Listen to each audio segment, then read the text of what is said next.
Hello and welcome to From the Roots Up. It is that time of year again. We're getting a break from the summer heat. The leaves are turning colors and we're planning for the holidays. Thanksgiving is right around the corner and we've got another Thanksgiving turkey video for you. I say another because we've done a full meal in the past. We've done Thanksgiving on a budget. Last year we deep fried our turkey. This year we are going to smoke on the pellet smoker. This will just be the turkey, not the whole meal, but stick around and we'll show you how to do it. All right, here we are in the kitchen. We've got a nice 13-pound turkey today. Just happens to be what was on sale. This one came pre-brined. A lot of them do. If you're looking specifically for one that is not, so that you can brine it, marinate it in your own flavors, be sure you watch the labels. This one is pre-brined, so we don't have very much to do to get this one ready. But I will say this, if you don't remember or if you've never purchased your Thanksgiving turkey, a lot of them, most of them come frozen and they don't thaw fast. So while you're planning, make sure you give yourself 2 or 3 days for a frozen turkey to sit in the refrigerator at safe temperatures and thaw all the way through. Depending on how you're cooking it, it can be very dangerous to deep fry a turkey that is frozen, and best case scenario, it's just going to throw off your cooking times and the texture may not be what you want when it finally does get done. So leave yourself plenty of time to thaw out your turkey. Ours is thawed. We picked this up a few days ago. It's been sitting in the refrigerator. Like I said, it's pre-brined. We have pulled all of the bits out, and so you should find in your turkey a neck that is no longer attached and a bag of giblets. Now I will also say this, they don't necessarily pair the exact neck and the exact giblets with the bird. Machines, I guess, take care of all this. They shove it in there. We have had more than one package of giblets inside our bird before, so look in there real good. You don't want this paper, whatever this is made of, bag to stay in there while you're cooking. This time we had one of each, which is good. Pulled those out. A lot of them are going to have a little oven thermometer in them. If you're cooking in the oven and want to leave that in and use it, that's fine. I'm using the smoker and I have a thermometer that's built into the smoker that I'm going to use, and it gives me a readout back on my phone, and so I don't need this. I pulled it out. The last thing that you want to make sure you remove is the little plastic clip that holds the legs and everything together back here in the back. Matter of fact, removing that first might make it easier to get these other bits out. You want to remove that. You don't want to cook with that in it. If you're doing something that requires you binding it back up, then using twine or something is better than leaving the plastic in. With the smoker, we don't want it bound up. We want these to be nice and loose and open. We want the smoke to be able to penetrate. And this darker meat, it will cook a little faster, but we want to make sure the darker meat back here around the legs and thighs gets cooked all the way through. And so for the smoker, we're going to leave it open. Right now, it feels like midnight, and it's just, 7 o'clock in the evening. It's so dark outside, 8, 9 o'clock. Tomorrow morning, I'm going to be putting this on the smoker. Rough time to cook, 30 or so minutes per pound. This is a 13-pound bird, so about 6.5 hours, but that's not guaranteed. The temperature outside, the wind blowing, things like that can make it harder to keep your smoker up to temperature, and it might take a little longer. So make sure you start early and make sure you keep an eye on the temperature. We're going to inject this turkey tonight and let it sit in the refrigerator overnight and give time for some of those flavors to soak in. Now, there's lots of recipes online. You can make your own homemade injection. We're going with Tony Chachere's injectables. This one is a simple roasted garlic and herb. I'm going to inject inside of this, and then I've got a little seasoning mix that I'm going to put on the outside. So let's get started. Again, most everything is already done for us on this one. I am going to, we're going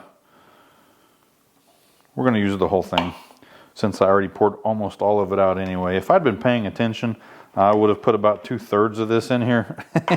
And then saved some of the rest in case we need it for something else. We will just make sure we get it all in here. Injecting is super simple. Our kit came with an injector. If you make your own, you can buy just injectors. You get a nice stainless steel one, keep it around, or you can find these disposable ones. But the kits often come with it. And all you're doing is drawing your liquid up into it, and we're just going to start stabbing it in and making sure we get some of this liquid down inside the meaty parts of our bird. Now, I tend to start doing this in the places where I have to pick up and move and twist around, so that when that's all done, I can leave it setting and I can inject the breast last. It doesn't really matter, but we want to get down under here where the thighs are. And when you stick it in, just kind of watch and you'll see the skin start swelling up while your injection is going in. And so we don't want it just under the skin, but we want the skin to puff out and show that we're getting it in there.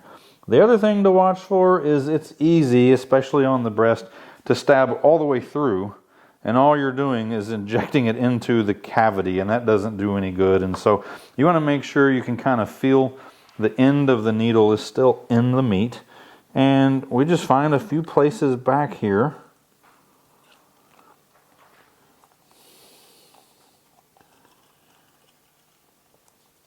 and start filling it up. So I'm going to get quite a bit down here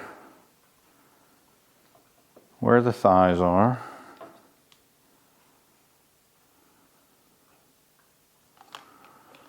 Okay, we're going to get some in these big legs. If you see your liquid shooting back out of the hole where you stabbed it, then stop. You're not gaining anything at that point. You're just leaking it down into your pan, and find a new spot and keep going. And there, you probably can't tell on the camera, I can see it under the skin. It's actually running all the way up towards the end of the bone here. So I know it's filling all in that cavity, and it helps when you can see that. Okay, I don't usually bother injecting the wings. Maybe on a much larger bird, there would be a chunk of meat big enough, thick enough that you could get it in there, but I don't really worry about that part. And by doing this early, leaving it in the refrigerator overnight, just gives a chance for the flavor to soak into the meat, almost like a marinade. And that'll help keep it moist and give it a better flavor when it's all done. And you can tell you're getting it good when you inject it in down here and you see it oozing out one of your other holes up on top. That means it's filling up in there, and you're not leaving any resources unused. All right, that's good for our injection. The other thing I'm going to do is put a little seasoning on the outside of our bird. Now this is not anything fancy. This is just an empty shaker we got off of Amazon. I use this mix for smoking other things. We did a brisket just the other day. All this is 2 parts salt, 1 part pepper, 1 part garlic, and 1 part onion. It's not spicy, it's very simple. But what I do different is these are all big, coarse ground chunks of those seasonings. And I'm not going to put it on super thick, like I'm not just going to coat the whole thing in it, but those thicker, that coarse grind is going to help it make a little better crispy crust on the skin. And we're going to go ahead and do this tonight so it sits in the refrigerator and has a chance for the flavor to soak in as well. And so I'm not going to turn the bird over and try to put this on the bottom, but I'm going to just season the top and the sides, the visible areas here, and we will get this in the refrigerator,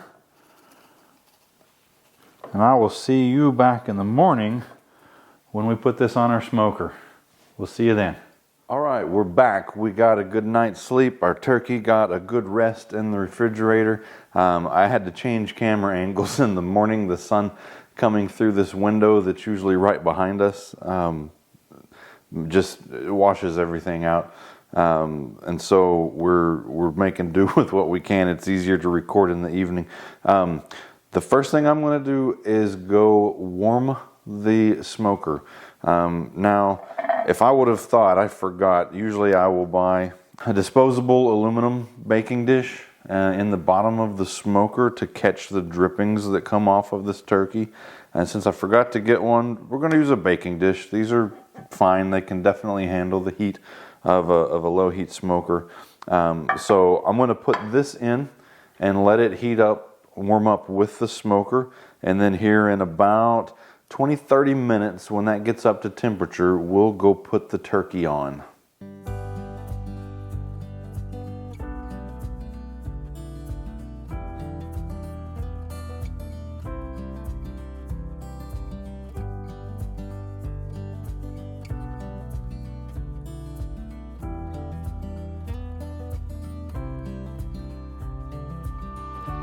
Just going to place my drip tray down underneath.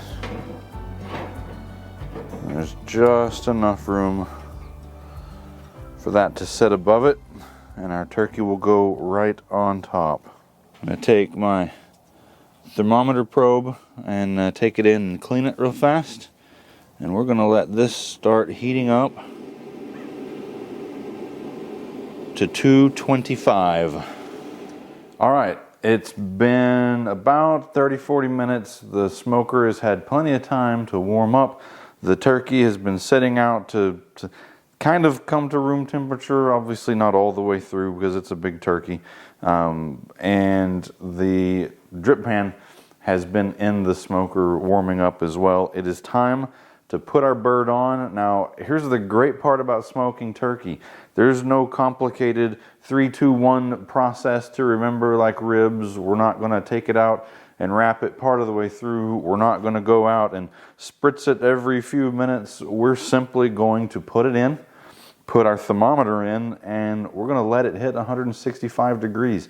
Now, it's probably going to take 6 to 7 hours for this turkey. We'll keep an eye on it. Hopefully it doesn't take longer. It looks like a nice warm day outside, and so I don't expect to have any problems controlling my heat. So we're going to use our thermometer, and I'll go out and I'll check it with a separate digital thermometer every hour or so just to make sure that that the readings that I'm getting are consistent. But that's it. We're going to put it on and let the smoker do its job. So let's go get it on. All right, so we're just going to set our turkey right on top of our drip pan, and I'm going to put my thermometer right down into this deep part of the breast. And that's how we're going to keep our eye on it. Again, I'll come out with a digital thermometer and check it every once in a while, but this is our setup for the long haul. All right, we're checking in at the 4-hour mark. Look how beautiful golden brown that skin looks already. We've got our thermometer stuck deep into the breast meat, and at 4 hours we're at a little over 150 degrees. Remember, we want that to come up to 165, so it's getting close. It looks delicious. We're going to start checking it every probably 20 or 30 minutes now, just to keep an eye on it for when it finally reaches temperature, and then we'll pull it off and let it rest. Okay guys, here we are. This ended up being right at 5 hours for us, and let me just twist it around a little bit here. The temperature that I'm taking is right through the thickest part of the breast, coming in from the side. And once we got that up to 165 degrees, this is good and ready to go. I'm going to just move this, let my pan catch a little bit of that just so I don't pour it all over the place. We're going to move this inside And I'll come back for my dripping pan later. Okay, at this point in the cooking process, we're done. The bird is cooked. It's got a nice crispy skin on it. That seasoning should have soaked in and have a really good flavor. But there's a couple of things you can do. We just pulled it off. It always helps to let meat rest. Now, if you have an ice chest or something that will insulate, but it's not hot like the oven or the smoker that's going to keep this bird cooking, it's great to wrap it up in foil and stick it inside the ice chest and let it rest for 30 minutes, maybe even an hour, and that will help the juices rather than just running out and leaving the bird. That will give it a chance for the juices to kind of recollect in there and make sure it is good and moist.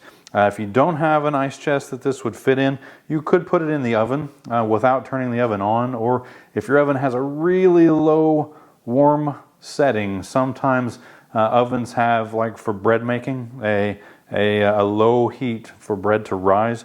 You could do that, or you could simply leave it out, maybe cover it with something and let it sit right here for a little while. Just give it a time for those juices to recollect. I am going to wrap this in foil, stick it in the ice chest, and here in about an hour, when it's closer for time for dinner, I'll get it back out and I'll carve it. Now, if you're interested in carving a turkey, we've got a separate video where I walk you through how to do that. We'll get this thing all split up and ready to lay on the table for your guest.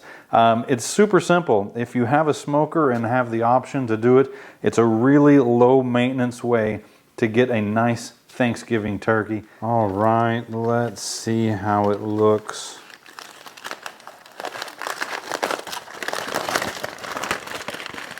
After giving it some time to rest. Oh, it smells wonderful.